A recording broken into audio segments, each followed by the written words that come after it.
All right, good afternoon. I want to talk briefly to you about the funding landscape. There are many funders out there. In fact, there are more funders of research than one would imagine at first. Most of us know about the NRF, the National Research Foundation, and certainly it's one of the biggest funders in South Africa. But I do encourage people to think beyond the NRF.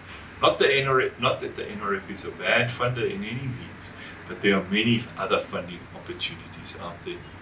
So just for example, in the area of health sciences, there's the South African Medical Research Council, the UK Medical Research Council. Cancer is a funding trust here in South Africa. The Wellcome Trust is another one in the UK. The NIH in the USA and USAID all fund this type of research. But there are many more, many more. So the question is, how do you find these funding opportunities? Well, there are a number of ways of doing this. First of all, WITS has an intranet website that lists funding opportunities when they become available. We also have a funder database called Research Connect.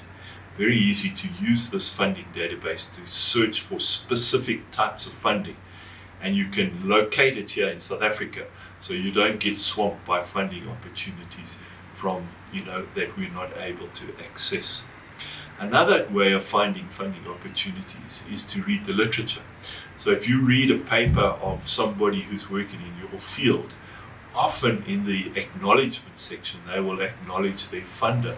And that's a good way to find leads for funding opportunities that meet the area of the requirements of the area of your research.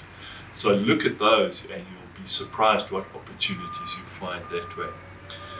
And then if all else fails, a Google search will get you all sorts of funding opportunities. Of course, with Google, you'll have to do a lot more filtering than with Research Connect that is designed to filter for you.